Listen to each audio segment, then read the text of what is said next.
Grant, you had a question about, I think, a topic dear to your heart. Yeah, it was about the whole net zero and the green stuff. As a London Cabbie, Sadiq Khan, who's a Labour mayor, he brought in new rules over the vehicles. We had to buy, and we still can only buy, one vehicle, a green vehicle, and the London taxi now, believe it or not, if I go out and buy one tomorrow, with interest is over £100,000. Yeah. Think of how many trips to Waterloo Station I've got to do to pay that back, right?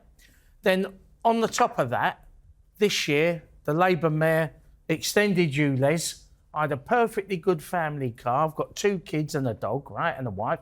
And I need a family car. We had a really good car, serviced every year. I had to scrap it. I couldn't afford a new car, so I've had to buy a newer second-hand car. So just in them 2 incidents alone, it's cost me so much money to buy into this green vision from the Labour mayor. Where do they think working class people have got this money? Well, look, I hear you on this because I think it's really important. I do think we need to make the transition. I think we need to go to renewables and clean energy because that's required to, on climate grounds, but it'll also give us lower bills, energy bills. And many businesses are saying to me they can't afford their bills anymore. It'll make sure we've got the next generation of jobs. And also in London and other places, we do have to deal with dirty, polluted air. I've got 2 kids, a 15-year-old boy just doing his GCSEs, a little girl who's 13. I don't give them dirty water, and I don't want them breathing in dirty... No. But what I would say, and this is where... So I'm very committed to that. I am with you on the fact we can't just cane motorists. We've got to get this proportionate, which is why I was concerned about Ulez, because you can't just put all the financial load on yourself and others. It seems to me it's all stick and no carrot, right? Yeah. And even with the extended Ulez, the Labour mayor Sadiq Khan, he won't publish the results of the air quality test until after the mayoral election. Now, to me, that really stinks, to be honest, because if we bought into it, we got to know whether he was right or he was wrong. Yeah, I mean, Grant, what I'd say on that is I have seen some of the medical evidence about the impact. So, I mean, I'm determined we've got to do something about this. It's the speed of it, But it's the speed also, but this is why I'm really interested in what you've got to say, and genuinely, we can't just dump the cost on drivers. We've got to find a better way of doing that, a proportionate way, because otherwise, I mean, as you say, for working class families trying to run a car, it's hard enough as it is.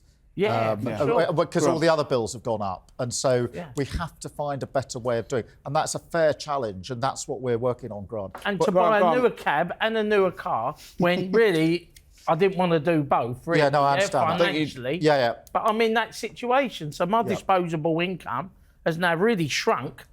Alarmingly so, just so my wife can take the kids to school and I can go to work. We're going to have to move on. Grant, I think you're going to have to take it outside with Sir Keir afterwards on that we'll one. Have a pint after. Carrie Ann, what did you make of the interview and our next potential Prime Minister? I thought your questions were tough. Good. Some of those questions well, we don't no softballs here. Some of them are personal. Very personal. Some of them you even answered. I wouldn't have answered them either. No, the interview was good, and I think it's nice to hear you just speaking in such a refreshing and warm way. And I think the British public need to see more of the warm, smiley, happy Keir, because I think sometimes you don't always come across as warm as you can be. And I think we need to see more of that. And although the election isn't a popularity contest, or it shouldn't be a popularity contest, a lot of voters are going to vote with who they feel a connection to. And I think making that connection with the public is really, really important. No, I think that's really, it is. And the challenge is always to get it across, because I think probably having been a lawyer, you sort of come with a tough exterior. And I've had to adapt that because I've been asked a lot about my background, etc.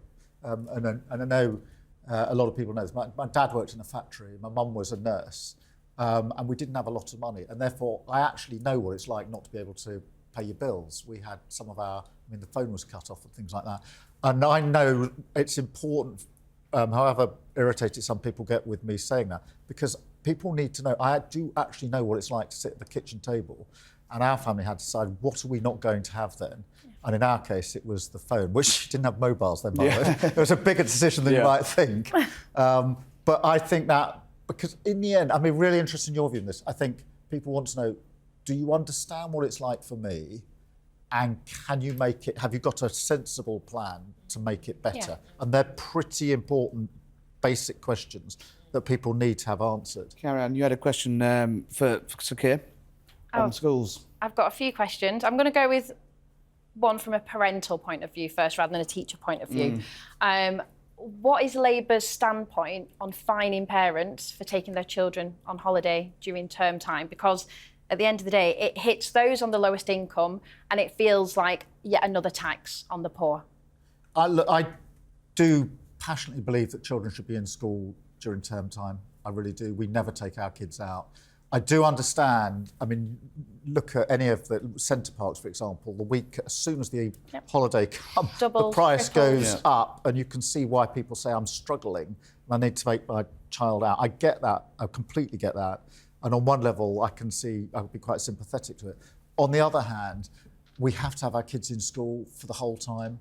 It is so important for them to have that chance. So will Labour keep those fines, increase those fines? We're not planning to get rid of them. We haven't got plans to increase them. So they're going from 60 to 80 But currently. my worry would be that if you started to reduce or get rid of them, it would become the norm to take your children out of school.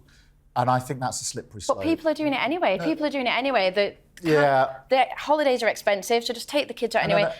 Take the hit with the fine. I'm not sure it does solve the problem. And then where does the money go? Admin and then back into government. It doesn't feed back into the schools. It doesn't help the children. And then those children getting a nice cultural experience and a week out of school can still be just as valid as the week in school they've got. I mean, you might have to put some limits on it, not in exam years, but I took my 8-year-old out of school last year and I think her life was all the richer for it and our pocket was a little bit fuller because of it as well. Yeah, no, I understand that. But I just gutturally feel that we should have our kids in school every day and it's very, very important for them. And we, you know, that educate, I mean, you know this better than anyone, that is the foundation, the base camp for kids as they go forward in life. And if we don't give them every chance, I'm a big champion of state schools, really worried about the state of state schools, the funding, the teacher sort of, you know, retention problems. And make what I want more than anything is a society where it doesn't matter whether you go to a state school or a private school. And it currently our kids are at state school.